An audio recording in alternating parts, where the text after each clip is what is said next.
Puji Tuhan. Shalom Bapak Ibu. Selamat pagi. Senang bisa berjumpa dengan Bapak Ibu Saudara. Sebelum mendengarkan firman Tuhan, boleh senggol kanan kiri katakan ojo turu lo yo. Karena dari atas saya bisa kelihatan sing angop mulai angop-angop. Mulai ngiler, sing ngupil ketok Bapak Ibu ya. Ojo diserno ndek kursi lo ya Bapak Ibu ya. Yang main HP kelihatan Bapak Ibu. Saya cuma mau katakan mari sama-sama kita dengarkan firman Tuhan dengan sungguh. Karena firman ini yang bisa ngubah hidup kita. Ada orang bertanya, Pak Yoel, ada orang Pak ke gereja rajin Pak. Tapi kok hidupnya gitu-gitu aja ya? Saya jawab, karena dia cuma rajin ke gereja tapi tidak melakukan firman Tuhan. Orang yang melakukan firman Tuhan pasti rajin ke gereja. Tapi orang ke gereja belum tentu melakukan firman Tuhan. Jadi jangan heran Bapak Ibu Saudara, ini sering ke gereja, aku ketok iki. Tapi ngemplangan duit, tapi suka nipu. Karena apa? Rajin ke gereja tapi tidak melakukan firman Tuhan. Bagaimana hidup kita bisa berubah kalau kita melakukan firman Tuhan? Ada amin? Amin. Bapak Ibu dalam setiap pelayanan saya selalu berdoa, roh jahat, roh gelap ditengking, dihancurkan dan diusir. Kenapa? Karena dalam ibadah pasti ada namanya intervensi. Contoh, saya khotbah cuma setengah jam, tapi lah ada sing engko angup-angup mbek ngantuk. Tapi Anda nonton film online 2 jam, kok gak ngantuk iso mentelengi gitu. Anda nonton bola 1,5 jam, kok gak ngantuk iso mentelengi gitu. Kenapa? Karena ketika kita beribadah, setan gak suka Bapak Ibu. Dia akan mengganggu, makanya kalau kita lihat di firman Tuhan, ada perumpamaan tentang penabur benih. Ketika benih ditaburkan, tahu kejadian pertama apa yang dilakukan? Iblis mengambil itu dan dibinasakan. Nah, itu sebabnya Bapak Ibu. Ketika kita mendengarkan firman Tuhan, mari kita bukan hanya mendengar, tapi kita juga melakukan firman Tuhan. Karena saya percaya ketika kita melakukan firman Tuhan, maka hidup kita gak sama lagi, hidup kita akan berbeda. Amin? Amin. Bapak Ibu Saudara, kita masuk di bulan Oktober, Bapak Gembala memberikan tema besar bahwa kita bisa dan sanggup untuk berjalan di atas kemustahilan. Nah, kita memiliki subtema. Jadi mulai saat ini Bapak Ibu, khotbah-khotbah ada temanya. Kita rindu jemaat menjadi dewasa, kita rindu ada pengajaran yang kuat. Supaya apa? Bapak Ibu Saudara menjadi jemaat yang kuat dan setia di dalam Tuhan. Nah, subtema yang pertama kita masuk yaitu tidak ada yang mustahil bagi Tuhan. Kita mau tahu Bapak Ibu, bahwa Tuhan bisa melakukan sesuatu yang di luar pikiran manusia. Karena dia Tuhan. Dan hari ini saya rindu dengan kuasa Roh Kudus. Ketika kita mendengar firman Tuhan, maka sudut pandang kita akan berubah. Paradigma kita akan berubah. Mindset kita akan berubah. Bahwa dia adalah Tuhan yang sanggup melakukan segala sesuatu. Tidak ada rencananya yang gagal. Amin. Mari kita buka sama-sama di Lukas 1 ayat yang ke-37. Lukas 1 ayat yang ke-37. Firman Tuhan dengan jelas berkata, sebab bagi Allah tidak ada yang mustahil. Minggu depan kita akan belajar tidak ada yang mustahil bagi orang percaya. Sama-sama kita akan pelan-pelan belajar. Bukan hanya mendengar, tetapi menjadi pelaku firman. Bapak Ibu Saudara, sudahkah hari ini Anda mengucap syukur? Kita harus senantiasa mengucap syukur. Saya suka makan tahu tempe Bapak Ibu. Wah, seringkali tahu tempe itu dilecehkan ya Bapak Ibu ya. Makan kok tahu tempe loh. Tahu tempe itu tinggi protein Bapak Ibu. Dan yang kedua harga terjangkau. Jangan remehkan Bapak Ibu. Tahu tempe itu bagus buat kesehatan. Tetapi kalau kita tidak mengucap syukur, tahu tempe bisa bikin darah tinggi. Loh kok bisa Pak Yoel? Kita dengan emosi datang ke meja makan kita buka. Tahu tempe menelah, darah tinggi itu Bapak Ibu Saudara. Jadi harus hati-hati. Anda tahu wortel Bapak Ibu? Saya senang makan wortel, vitamin A, bagus sampai hari ini saya gak pakai kacamata. Saya dicek 0, minusnya. Karena wortel bagus buat mata. Tetapi saya pelajari kalau kita tidak mengucap syukur, wortel bisa berbahaya buat mata. Bisa bikin buta Bapak Ibu. Lek dicolok no. Nah itu.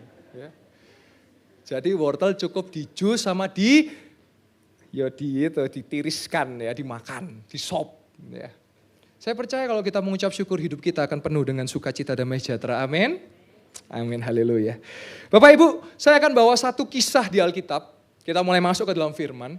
Bagaimana suatu kali ada rasul namanya Paulus, dia mau pergi ke Asia, tapi sama Roh Kudus ditahan. Dia pergi suruh ke tempat yang lain. Loh kok bisa? Kita akan sama-sama belajar. Ya, kita lihat di Kisah Para Rasul 16. Dan ini ayat kesukaan kita semua, ayat terakhir. Kisah Para Rasul 16 ayat 1 sampai ke 40. Rodok panjang Bapak Ibu ya. Tetapi saya akan bahas secara ringkas dan Bapak Ibu pulang bisa melakukan firman. Jadi tujuan kita pulang gereja, pelaku firman. Kalau susah ngampuni, bisa ngampuni. Lek sing utang, yo bayar utangi. Nah, jadi kita menjadi pelaku firman Tuhan. Nah, dikatakan di situ perikop berkata, Timotius turut serta dengan Paulus. Ayat pertama berkata, Paulus datang juga ke Derbe dan ke Listra. Di situ ada seorang murid bernama Timotius. Ibunya adalah seorang Yahudi dan telah menjadi percaya, sedangkan ayahnya seorang Yunani. Jadi ini campur Timotius ini. Bapak Ibu, saya perlu jelaskan, orang Yahudi itu menganut sistem matrilineal. Apa maksudnya? Jadi mereka menganggap kalau anak itu lahir dari perempuan Yahudi, anak itu tetap Yahudi. Berbeda dengan kita kan ngambil laki biasanya ya. Jadi marganya dibawa sama laki. Seperti itu. Tapi kalau orang Yahudi, walaupun mamanya orang Yahudi, papanya bukan, dia tetap orang Yahudi. Kita lihat ayat yang kedua. Kenapa saya jelaskan ini dulu? Karena ini penting menjadi dasar. Timotius ini dikenal baik oleh saudara-saudara di Listra dan di Ikonium, ayat yang ketiga. Nah ini menjadi penting. Dan Paulus mau supaya dia menyertai perjalanan Paulus dan menyuruh menyunatkan dia. Karena orang-orang Yahudi di daerah itu. Sebab setiap orang tahu bahwa bapaknya adalah orang Yunani. Saya mau tanya Bapak Ibu, sunat wajib apa enggak buat bapak-bapak? Wajib enggak? Ada yang bilang wajib, ada yang bilang tidak. Jawabannya enggak wajib.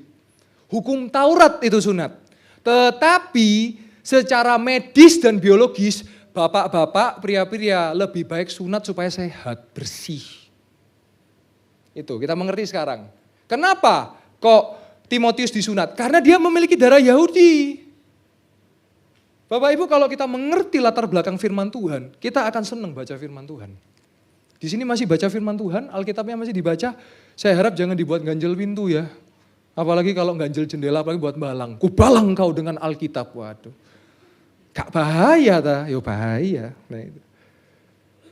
Kalau Anda mengerti latar belakang Timotius, maka 1 Timotius 4 ayat 17, janganlah engkau dipandang rendah karena engkau muda, jadilah teladan dalam perbuatan, dalam perkataan dan tingkah laku. Kita akan mengerti maknanya kenapa? Karena Timotius direndahkan, karena dia campuran, bukan murni Yahudi.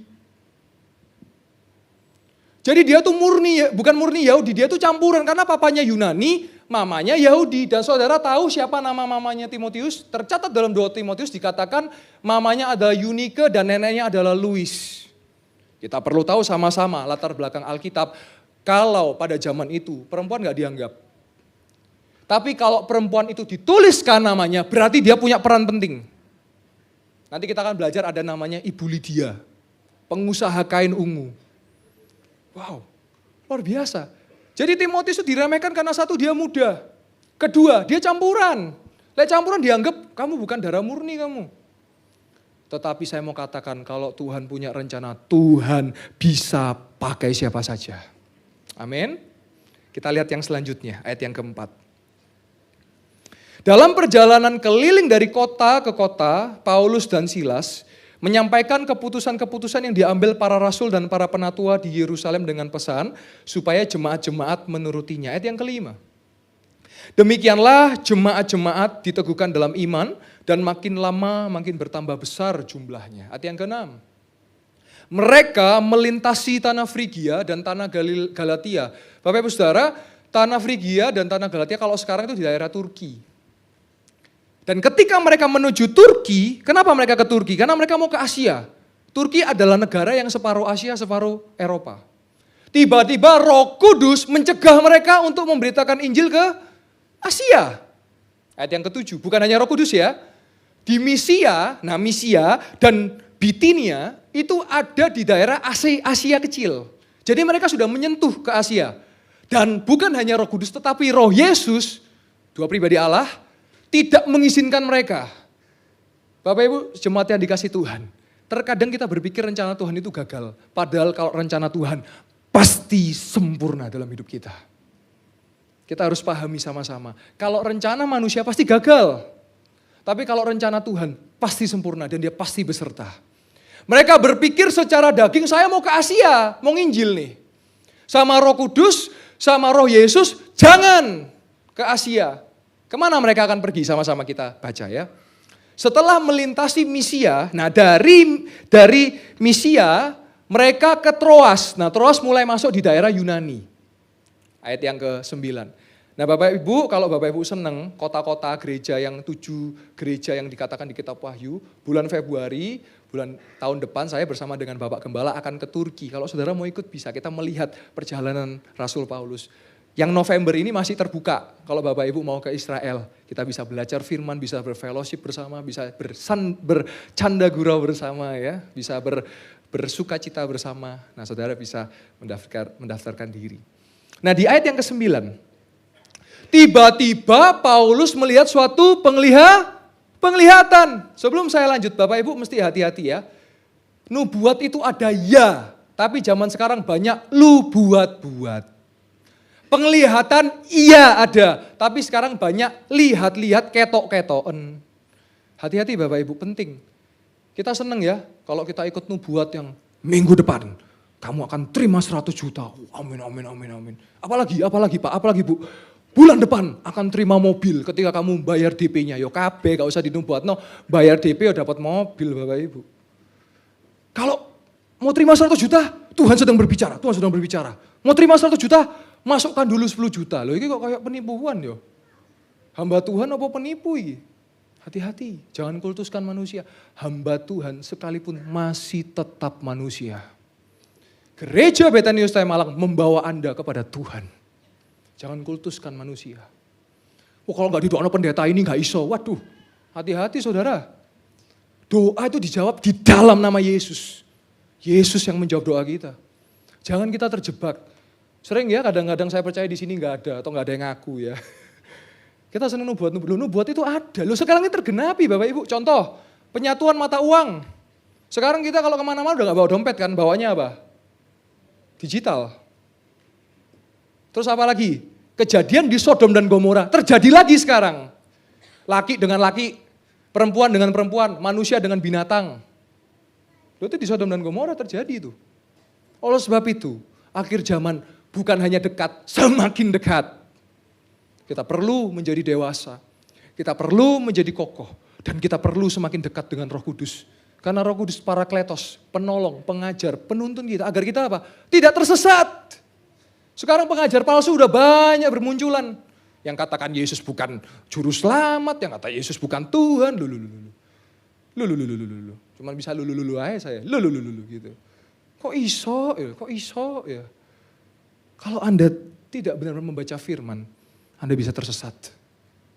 Lagi saya katakan, nubuat memang ada, penglihatan memang ada.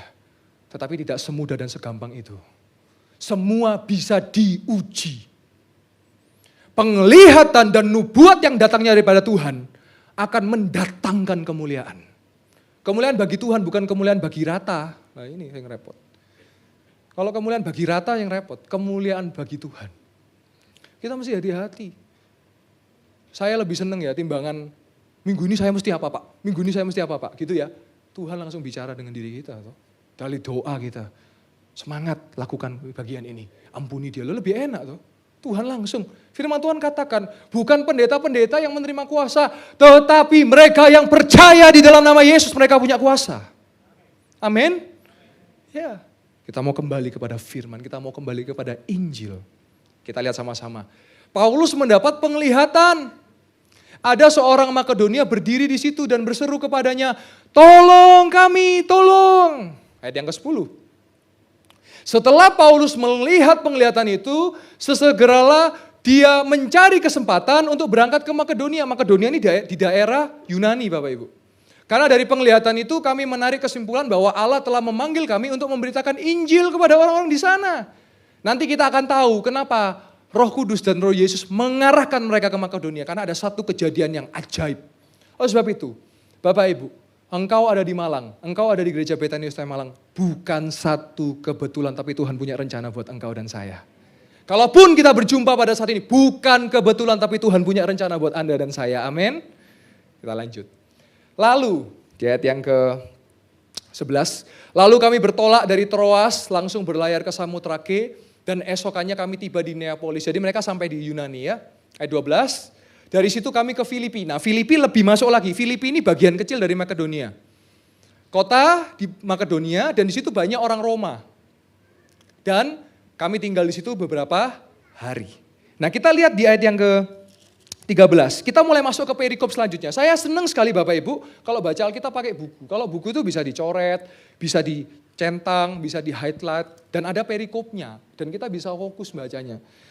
Nah kita lihat perikop berkata Paulus di Filipi. Ada apa di Filipi? Sama-sama kita baca. Pada hari Sabat, kami keluar pintu gerbang kota, kami menyusur tepi sungai dan menemukan tempat sembayang. Bapak Ibu, kalau Anda punya barang ojo disembah, seketika itu juga barang Anda ada roh jahatnya. Mau itu lemari, mau itu guci, mau itu patung. Ada yang bertanya, loh Pak Yoel saya kok di rumah punya patung boleh? Boleh, tapi jangan disembah. Ketika Anda menyembah, itu jadi berhala. Jangankan patung Bapak Ibu, PS4 aja Anda sembah, jadi itu berhala. Karena ada sembayang.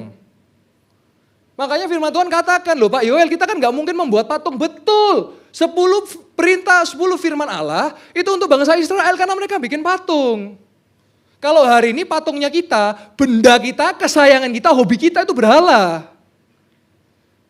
Saya mending mancing daripada ke gereja, pancingan Anda berhala. Apalagi kalau mancing keributan, itu lebih berhala lagi. Saya suka makan Pak, sampai saya kuliner gak ke gereja, itu berhala. Apalagi makan tempat lebih berhala lagi. Paham sampai sini Bapak Ibu Saudara?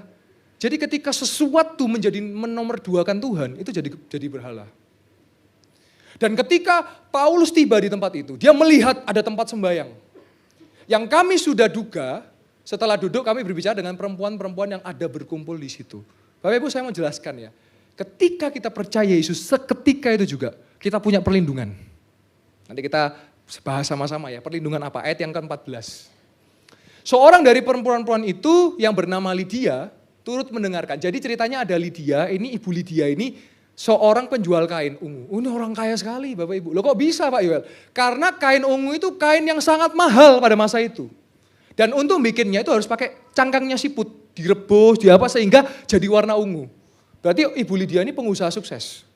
Dan ketika dia beribadah kepada Allah, Tuhan membuka hatinya. Sehingga ia memperhatikan apa yang dikatakan oleh Paulus ayat selanjutnya. Dan sesudah itu langsung dia dibaptis Bapak Ibu. Bapak Ibu Saudara, anak-anak muda kalau ada yang belum baptis, ketika kau mendengar Injil, kalau bisa bulan depan baptis. Jangan ditunda. Tapi saya kan nunggu sempurna dulu Pak, baru saya baptis. Mau sampai kapan sempurnanya? Manusia gak bisa sempurna Bapak Ibu, sampai mati gak bisa. Tapi kita butuh Yesus yang menyempurnakan kita. Gak bisa kita sampai mati sempurna, gak bisa. Gak ada manusia sempurna. Tiada gading yang tak retak. Oh sebab itu ketika kau mendengar Injil, Tuhan membuka hatimu, jangan ditahan. Segera daftar, nanti Pak Afat siap melayani Anda. 24 jam kali 7 hari, kecuali kalau tidur. Kalau dia bangun, segera telepon, daftarkan diri Anda. Gratis tanpa dipungut biaya apapun. Segera daftarkan. Kenapa? Kalau Roh Kudus bergerak di hati Anda pada saat ini, ojo ditahan.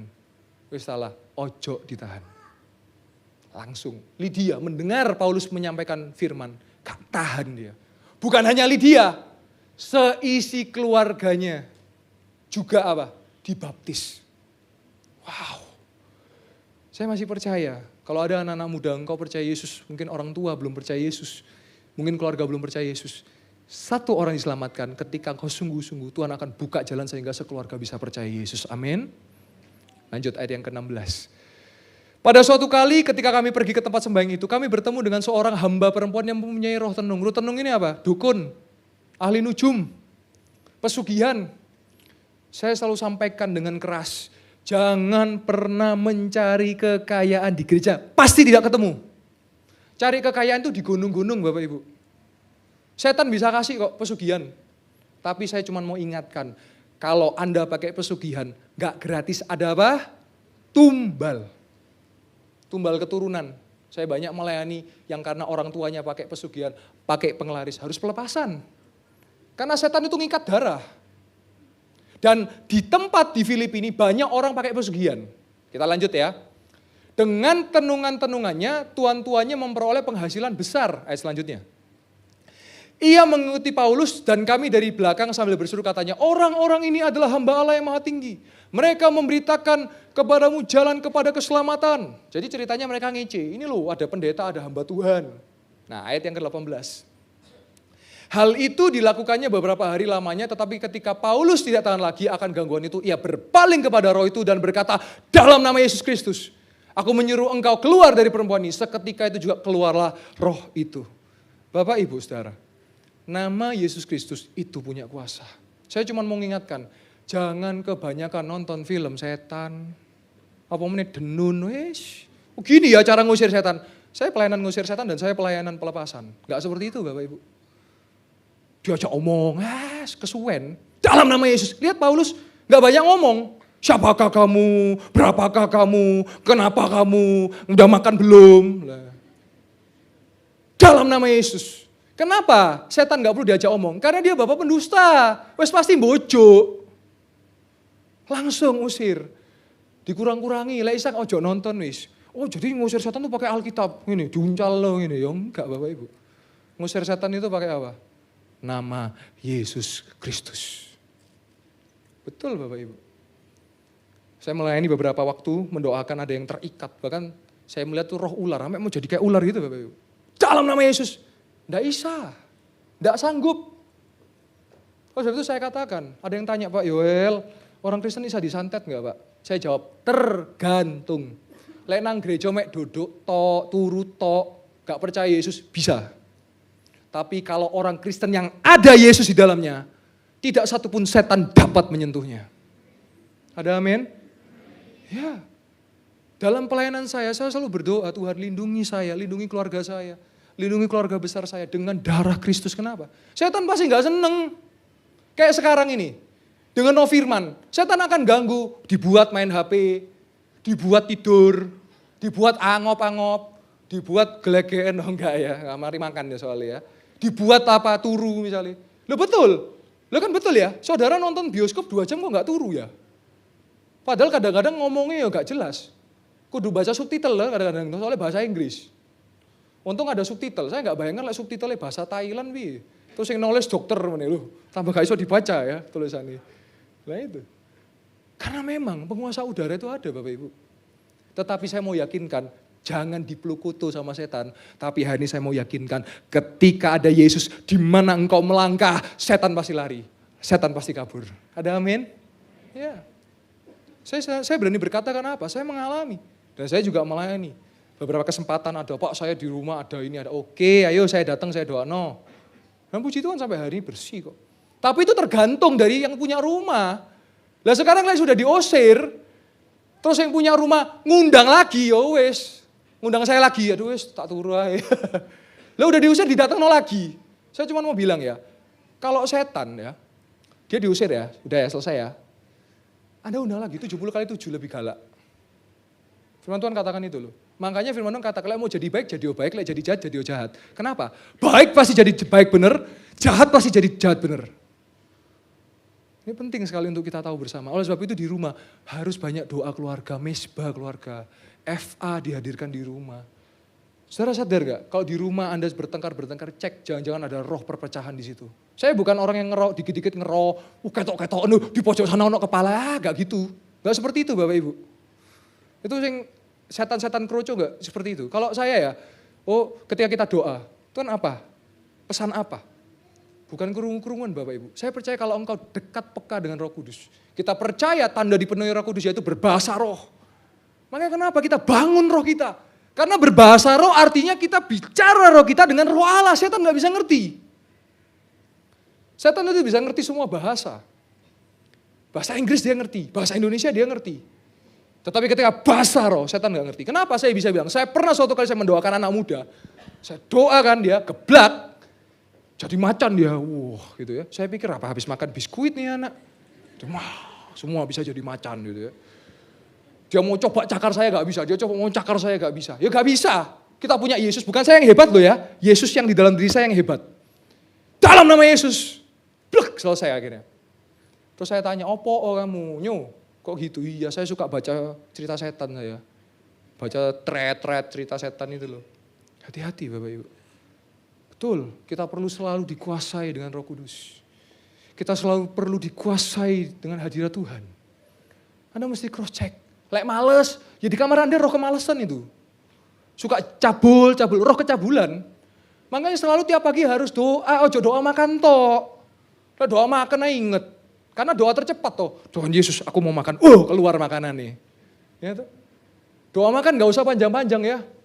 Cukup Tuhan Yesus, kami mau makan, sucikan, kuduskan dengan kuasa firman Tuhan dalam nama Tuhan Yesus. Ya, amin. Terus gak usah doa Tuhan kami. Kami teringat Tuhan. Kami berdoa buat janda-janda. Kami teringat lagi. Buat bangsa. Kami teringat. Teringat terus saya sampai entek di pangan kucing panganan ini. Gak usah suwe-suwe. Doa singkat. Sehat, enak udah. Makanya perlu dibangun. Amin. Saya percaya dengan demikian kita menjadi orang-orang Kristen yang dewasa. Ini makanan susu Bapak Ibu. Ini membuat kita bertahan. Mau ada badai sekalipun kita gak akan tinggalkan Yesus. Sungguh Bapak Ibu. Lanjut ya. Ada kuasa di dalam nama Yesus. Nah, setelah kejadian ini, saya singkat saja ya, karena ayatnya kan panjang. Nanti Bapak Ibu bisa baca di rumah. Yang ke 19 sampai yang ke-40, Bapak Ibu bisa baca di rumah. Saya hanya potong beberapa bagian langsung ke 25. Saya cerita ya. Jadi ketika Paulus pergi ke Filipi, nah kan diusir tuh roh jahatnya. Ketika roh jahat diusir, gak ada penghasilan orang-orang itu. Nah ketika tidak ada penghasilan, mereka memfitnah Paulus, sehingga Paulus dan Silas diapain? Masuk ke penjara. Diborgol, dipasung. Apakah dia mengeluh sama Tuhan? Apakah dia mengeluh sama Tuhan? Kita lihat ayat yang ke-25. Ketika Paulus di dalam penjara, Paulus Silas berdoa dan menyanyikan puji. Apakah dia mengeluh? Ada di sini yang cuman kecubit dikit aja, Tuhan ini jahat, ada? Saya percaya gak ada ya, atau ada ya. Tetapi saya percaya bahwa Paulus dan Silas, kenapa dia bisa begitu? Karena dia mengenal Yesus Tuhannya. Karena semua yang baik dalam hidupku, itulah karyamu. Kau beri kesempatan yang baru, yang tahu sama-sama nyanyikan. Dan ku ingin mengenalmu Tuhan, lebih dalam dari semua yang ku kenal. Tiada kasih yang melebihimu, ku ada untuk menjadi penyembahmu. Ada pepatah berkata, tak kenal maka tak. Bagaimana Anda bisa sayang Yesus kalau Anda gak kenal Yesus? Paulus dan Silas mengenal Yesus sehingga mereka mengasihi Yesus. Bapak Ibu Saudara, kalau Paulus mau mengeluh gampang, dia ya sebelum jadi rasul, namanya Saulus, dia punya kedudukan yang tinggi. Dia orang hebat, dia bisa perintahkan orang untuk membunuh rasul-rasul, jadi martir. Tapi ketika dia berjumpa dengan Yesus, dia mengenal Yesus. Anda tahu Paulus matinya gimana? Dipenggal. Anda tahu 12 murid Yesus, satu kan gugur bunuh diri, Yudas ya. 11 ditambah lagi satu. Tahu matinya gimana? Ada yang dikuliti, ada yang disalib terbalik, ada yang dipenggal. Kecuali satu yang matinya normal, Yohanes yang nulis kitab Wahyu. Itu pun cek digoreng Bapak Ibu. Ada di sini yang ke gereja digoreng dulu? Saya mau ke gereja, ayo sini tak siram air panas, ada? Gak ada. Ada di sini yang kalau ke gereja mau disalib dulu? Tak salib dulu kan, pikul salib gitu ada? Gak ada. Saudara dan saya ke gereja tinggal ngelundung Bapak Ibu. Tinggal ngelundung. Ada di sini Bapak Ibu Saudara, untuk kita bisa beribadah, Bapak Ibu Saudara harus dicambuk dulu ada? Gak ada. Bangun-bangun pelean, ngiler gitu Bapak Ibu ya. Lihat, ketika mengenal Yesus, dia di penjara pun dia gak nyesel, dia gak marah. Karena dia tahu kalau Tuhan punya rencana pasti tergenapi.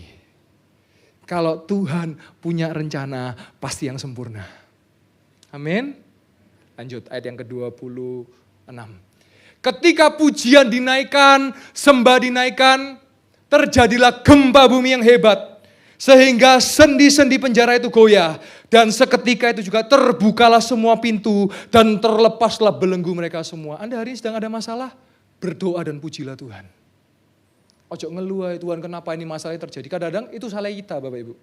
Tapi nyalakno Tuhan. Contoh, kesehatan ini paling gampang deh. Kita merokok, minum. Sakit toh? Terus minta doa pendeta, Pak doakan saya lagi dicobai Tuhan. Ya enggak, Anda mencobai diri Anda sendiri, udah tahu rokok gak sehat, udah tahu minum gak sehat. Terus nyalakno Tuhan lagi. Betul apa betul? Iya. Kadang-kadang salah kita tapi nyalakno Tuhan. Males Tuhan, kenapa engkau membuat aku merana seperti ini? Ya inilah aku pikul salib menderita di dunia. Enggak, males soalnya, gak mau kerja. Berarti kalau gitu salahnya Tuhan apa salahnya kita? Salah kita. Saya masih percaya orang rajin pasti diberkati Tuhan. Orang rajin dan jujur pasti dibuat berhasil sama Tuhan. Iya. Sebab itu kalau ada masalah datang sama Tuhan. Doa. Dan apa? Memuji dia. Ojo datang rungkat, ente-entean. Ya ente temenan. Ember. Ya. Kita lanjut. Tuhan melakukan mujizatnya. Dan Tuhan bertata di atas puji-pujian. Gempa bumi terjadi, borgol terlepas, pasun terlepas. Ayat 27. Dan ketika kepala penjara itu terjaga dari tidurnya, dan melihat pintu-pintu penjara terbuka, ia menghunus pedangnya, hendak membunuh diri. Karena ia menyangka bahwa orang-orang hukuman itu telah melarikan diri. Jadi dia merasa gagal. Sebagai sipir, sebagai kepala penjara, kabur orang-orangnya. Dia mau bunuh diri. Tapi ayat 28. Kasih karunia datang kepada dia. Tetapi Paulus berseru dengan suara nyaring katanya, jangan celakakan dirimu, sebab kami semua masih ada di sini. Ayat 29, luar biasa. Kepala penjara itu menyuruh membawa suluh, lalu berlari masuk dan dengan gemetar dia tersungkur di depan Paulus dan Silas. Ayat 30, ia mengantar mereka keluar sambil berkata, Tuhan, Tuhan, apakah yang harus aku perbuat supaya aku selamat? Ayat 31 menjadi jawaban bagi kita semua. Jawab mereka, percayalah kepada Yesus Kristus dan engkau akan selamat. Bukan hanya engkau, seisi rumahmu pun diselamatkan. Kenapa Anda jadi orang Kristen Bapak Ibu? Kalau saya ditanya ya, karena saya percaya cuma Tuhan Yesus Juru Selamat, gak ada yang lain. Bukan karena saya lahir dari keluarga Kristen, bukan. Karena saya tahu cuma Yesus yang bisa bawa saya ke surga. Gak ada yang lain. Dan ketika kepala sipir ini sudah mau bunuh diri, saya cuma mengatakan ya, bunuh diri sudah langsung pasti neraka. Karena itu langsung bunuh dirinya. Ini fenomena yang kita mesti jaga Bapak Ibu. Sangat berbahaya. Orang kalau masih ngomong ya, aku tak bunuh diri yo, ayo langsung ajak beli obat nyamuk suruh minum, lah gak mau. Orang kalau bunuh diri gak ngomong tiba-tiba hilang. Lompat dari lantai 10. Tiba-tiba dibuka kamarnya gak bernyawa. Kemarin loh padahal saya ketawa-ketawa. Gak nyangka aku. Sebab itu gereja menjadi jawaban. Engkau yang lemah secara jiwa. Yesus bisa pulihkan jiwamu. Psikolog gak bisa. Psikiater gak bisa. Yesus yang bisa. Oleh sebab itu kabarkan Injil. Ketika Paulus masuk ke rumah-rumah, dia kabarkan Injil, bukan gosip. Ngerti gak gereja Betania Sedaya Malang sing iku lho, wes. Paulus datang ngabarkan Injil. Bukan gosip Bapak Ibu. Dan ketika percaya Yesus bukan hanya satu orang, seisi rumahnya pun. Kita lanjut ayat yang ke-32. Lalu mereka memberitakan firman Tuhan kepadanya dan kepada semua orang yang ada di rumahnya. Ayat 33. Pada jam itu juga, kepala penjara itu membawa mereka dan membasuh bilur mereka. Seketika itu juga ia dan keluarganya memberi diri dibaptis. Saudaraku, Bapak Ibu jemaat yang saya kasih, kalau hari ini Roh Kudus mengetuk hatimu, jangan tunda, berilah dirimu dibaptis. Saya sedang mengabarkan Injil bagi Bapak Ibu Saudara. Kembali kepada firman Tuhan. Kembali kepada kebenaran.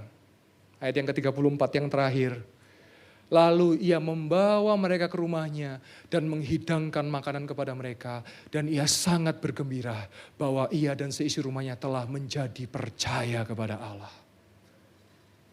Rumah tangga yang berbahagia penuh dengan sukacita itu dapat terjadi kalau ada Yesus di dalamnya. Kemarin saya melayani anak muda di Surabaya dalam ibadah. Saya bahas tentang, karena dikasih tema tentang pacaran dan pernikahan. Saya bilang, saya digerakkan oleh Roh Kudus untuk berkata. Mungkin di sini ada tapi saya nggak tahu siapa orangnya. Bapak di dunia mungkin nggak baik. Mungkin papa mamamu cerai pisah. Tapi saya mau katakan, ada Bapa di sorga yang mengasihi kamu. Dan dia katakan, amin, kencang. Oh saya tahu berarti itu orangnya. Saya bilang langsung dari mimbar, saudariku, kalau orang tuamu pisah, masih belum nikah masing-masing, masih sendiri-sendiri ya, doano ben rekonsiliasi, ben rujuk balik. Perceraian itu menjadi korbannya siapa? Anak-anak. Bingung melok bapak bingung melok ibu ujung-ujungnya dititikno kakek nenek Saya banyak melayani anak muda yang seperti itu. Saya rindu gereja Betania Ustaya Malang. Bukan satu kebetulan ada di Malang. Tapi gereja Betania Ustaya Malang mau menjadi tempat pemulihan keluarga-keluarga. Pemulihan pribadi-pribadi. Dan setiap orang mengalami mujizat daripada Tuhan. Amin. Amin. Oleh sebab itu dari kisah Paulus, apa relevansinya dengan hari ini? Relevansinya, bagi Tuhan tidak ada yang mustahil. Jadi kalau Tuhan punya rencana, itu pasti di luar pikir kita, pasti di luar akal kita, dan pasti akan membuat takjub dan ajaib. Tetaplah percaya bahwa rencana Tuhan pasti yang terbaik. Saya percaya anak-anak muda engkau yang kuliah di Malang bukan kebetulan. Engkau datang ke Malang bukan untuk menjadi rusak. Tetapi engkau datang ke Malang untuk kuliah, untuk berhasil, dan pulang membanggakan orang tua. Amin. Bukan satu kebetulan. Engkau datang ke Malang, Tuhan punya rencana. Saya menyampaikan ini penting, karena saya melihat banyak anak muda yang merantau ke Malang. Jangan kuliah asal-asalan, banyak orang gak bisa kuliah. Bapak Ibu Saudara yang hadir, kalau engkau punya anak yang baik, engkau punya keluarga yang baik, tetap hadirkan Yesus dalam keluargamu. Kalau hari ini ada suami istri yang sedang renggang dan bahkan berniat mau cerai, di dalam nama Yesus kembali rujuk dan rekonsiliasi. Sebab kehadiran Yesus yang sanggup merubah yang pahit menjadi yang manis. Amin. Merubah kutuk menjadi berkat. Saya menjadi hamba Tuhan bukan karena saya anak hamba Tuhan, Bapak Ibu. Saya menjadi hamba Tuhan karena saya tahu Tuhan panggil saya secara pribadi untuk melayani jiwa-jiwa dan memenangkan generasi muda. Saya dulu di Surabaya sudah enak, Bapak Ibu. Saya kuliah ngambil psikologi, Bapak Ibu. Saya sudah kerja, Bapak Ibu. Saya nggak nganggur. Saya jadi hamba Tuhan bukan karena pengangguran, Bapak Ibu. Karena saya tahu saya perlu menyampaikan kebenaran firman Tuhan. Ya sebagai anak muda pasti dihina, dicaci, dipandang sebelah mata, ya biasa. Gak apa-apa kok. Seperti Paulus. Ketika dia, kalau Anda baca surat-surat Paulus ya, dari hamba Yesus Kristus. Kata hamba, bahasa aslinya itu doulos. Kata doulos itu artinya budak. Jadi artinya Paulus adalah budaknya Yesus, Yesus adalah tuannya. Mau dia masuk penjara, mau dia mengalami menderita. Karena dia tahu tuannya akan menghadiahkan kemuliaan di sorga.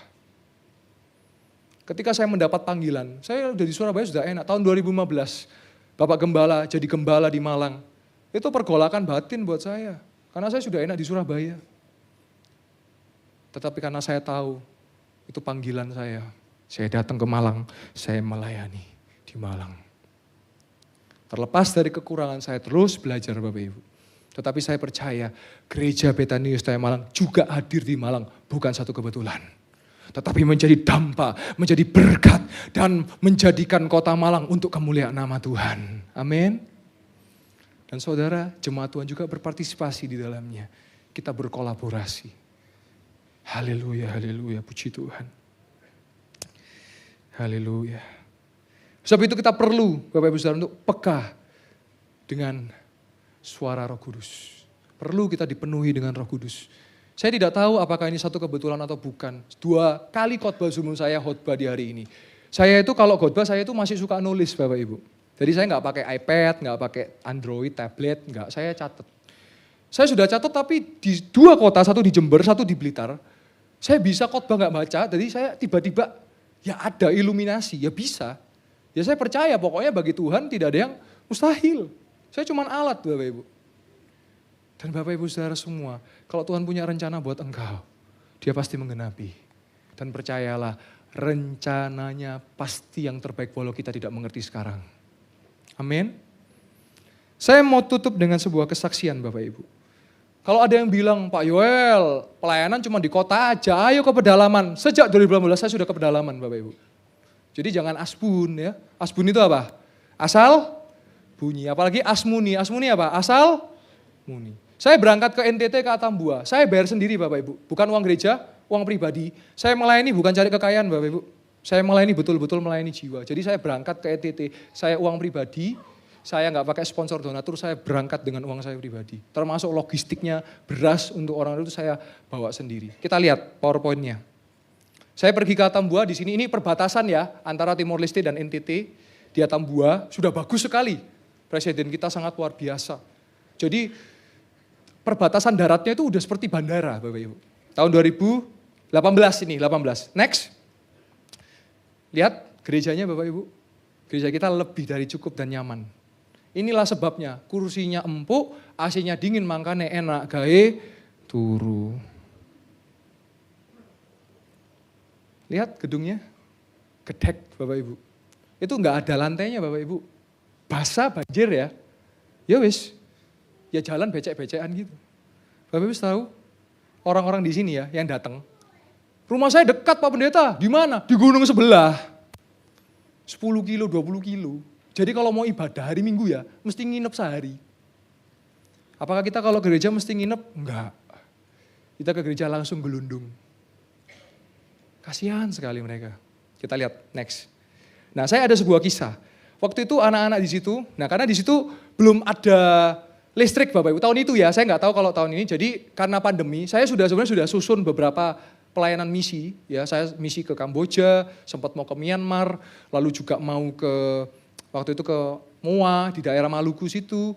Terus juga sempat ke Bitung Manado. Ya dan lain sebagainya, cuman karena pandemi kan nggak bisa pergi-pergi. Nah ini lagi susun lagi kalau saudara jemaat mau ikut pelayanan boleh sama-sama kita masuk mengabarkan Injil ke daerah-daerah. Nah kisah di sini, jadi anak-anak ini kan mereka nggak ngerti gadget Bapak Ibu, orang listrik nggak ada. Saya tanya sinyalnya kok nggak ada ya, karena kan saya perlu report laporan pelayanan. Kok nggak ada sinyal ya? Sinyal itu apa kakak? Makanan apa itu kakak? Loh, listrik nggak ada Bapak Ibu. Dan tahu apa yang saya lakukan? Saya bawa buku khotbah, saya robek kertas saya buat pesawat. Ini persis pesawat yang saya buat punya saya, yang Anda lihat foto itu, persis ini. Kertasnya udah kuning-kuning ini. Dan saya melihat cuman kertas pesawat tok loh Bapak Ibu. Mereka gembira, riangnya sekali, riang gembira Bapak Ibu. Kita tuh kadang-kadang ya wis enak hidupnya, saya ngeluh ayo. Saya ngeluh ayo. Di sini ada nggak ya yang kalau ke gereja harus mengalami penganiayaan dulu, ada nggak? Gak ada. Oh mungkin anak ya, ayo ke gereja kamu ya. Kalau tidak ada hukum, terima hukum, terima. Wah mungkin ya. Tapi itu pun untuk kebaikan gitu kan. Lanjut. Saya melakukan altar call dan tahu pendeta di sini itu seorang wanita, tidak menikah, selibat dia. Dan tahu saudara, kasurnya saya lihat kamarnya, aduh sedih sekali. Dia pakai, untuk kasurnya dia pakai kardus, untuk selimutnya pakai karung. Di sini ada yang tidur pakai kardus. Minimal kasur ya pasti. Selimutnya ada karung, minimal handuk ya. Ya. Buat apa? Terus alasan kita buat mengeluh apa sekarang? Next. Saya menjadwalkan bisa ke sini lagi. Dan saya bersyukur punya Bapak Presiden yang sangat luar biasa yang membangun jalan. Jadi itu jalan dari kota. Jadi Atambua ke tempat ini itu 7 jam Bapak Ibu. Lewat aspal. Itu aspal padahal Bapak Ibu. Apalagi lewat aspal. Goncangan yaitu ratakan tanah bergelombang, timbunlah tanah yang berlubang. Lagu yang beneran nyata itu. Saya kesini dan next. Nah ini saya melayani di juga. Ini yang sudah baik sudah di semen, yang tadi belum di semen. Oke, boleh ditutup PowerPoint. Saya mau saksikan sebuah cerita Bapak Ibu. Dan ketika saya ceritakan ini, saya selalu tergugah hatinya. Kenapa? Kita semua di sini tuh kasih karunia Bapak Ibu. Ada satu bapak-bapak, saya mohon maaf, saya tidak bermaksud. Bapak itu jalan agak pincang. Saya nggak berani tanya, karena itu sensitif. Tetapi setelah saya berkhotbah, Bapak itu kesaksian. Bapak Ibu, Pak Pendeta, saya mau kesaksian. Kaki saya ini pincang, bukan dari lahir Bapak Ibu. Nah, dia sebelum saya tanya, dia sudah jawab dulu. Bukan dari lahir. Tetapi suatu kali, ada segerombolan orang datang, mendekap saya, dan dia katakan, kamu percaya Yesus enggak? Tetap percaya Yesus enggak? Dan dia katakan, saya tetap percaya Yesus.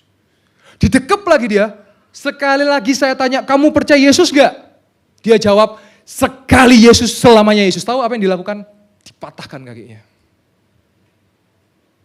Dia bilang di mimbar, walaupun saya susah, meskipun saya susah, menderita dalam dunia, saya mau ikut Yesus sampai selama-lamanya. Kalau Anda nyanyinya dengan hidup enak enggak? Lagu itu enggak berlaku Bapak Ibu.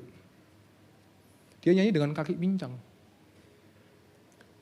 Dia bilang, meskipun saya menderita di dunia, tapi saya percaya saya akan menerima kemuliaan dari Tuhan Yesus di sorga.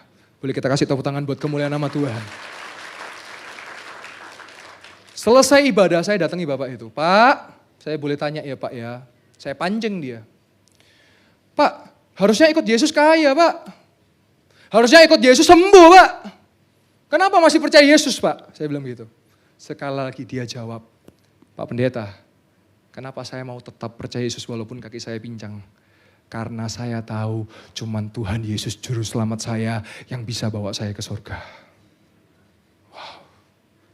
Oleh sebab itu saya tanya, adakah kita yang ke gereja harus diseret dulu? Adakah kita yang ke gereja harus digebuki dulu? Adakah kita yang ke gereja harus disiksa dulu? Jawabannya pasti tidak. Tidak ada. Kita bisa ibadah dengan nyaman. Lihat gedungnya Bapak Ibu Saudara. Lihat fasilitas gedung kita. Kita berusaha yang terbaik. Kenapa semua bisa terjadi? Karena kita menerima kasih karunia Allah dalam hidup kita. Anda tahu saudara-saudara kita yang susah ibadah karena di demo, karena ada banyak hal yang harus dialami. Mereka pikul salib. Kita loh Bapak Ibu Saudara, ibadah iso enak-enak Bapak Ibu. Nanti mau ikut lagi, nanti sore ada Bapak Gembala jam 3, jam 5, jam 7. Ikut seharian. Bisa Anda datang tanpa terhalang apapun. Hari ini, sekali Yesus, selamanya Yesus. Amin. Dan perjumpaan dengan Yesus, itu yang bisa merubah. Oleh sebab itu, jangan cuma rajin ke gereja, tetapi lakukan firman Tuhan. Ketika saya memutuskan menjadi hamba Tuhan, 9 tahun yang lalu, saya datang ke Malang, saya memang SD SMP di Malang, SMA saya di Surabaya. Tahu saudara apa yang saya alami?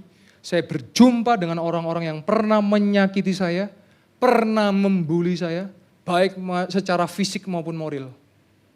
Misalnya mukul saya. Tahu ketika saya berjumpa dengan mereka apa yang saya lakukan? Saya gepuk? Enggak.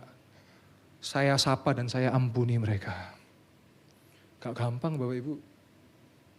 Teorinya gampang, ngelakukannya susah. Tetapi sebelum saya khotbahkan, saya harus lakukan itu. Sebelum saya berkhotbah, saya harus hidupi itu dulu. Mengampuni bisa Bapak Ibu? Bisa tapi wis difitnah, dilokno, dipangan duite. Tapi itu tantangan setiap kita untuk mengampuni. Mengampuni ya Bapak Ibu ya, itu loh kita ngeluarno racun buat kita sendiri, bukan buat orang lain. Lah kita kadang-kadang ya orang yang jahati kita, ketawa-ketawa kita jengkel. Lah buat apa? Jadi racun tuh buat diri kita. Betul nggak? Ampuni aja dan lupakan, sudah selesai. Permasalahan akhir zaman ini apa?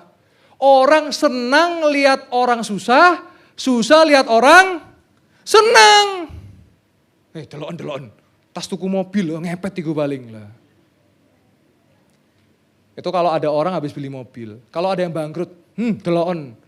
Kena itu toh, kena kutukan Tuhan toh, makanya tak omongi apa, ambil belanja sayur gitu biasa ya kan. Jangan. Justru kita senang lihat orang senang, susah lihat orang susah. Amin. Amin. Saya percaya apa yang terjadi pada Paulus dalam pelayanannya.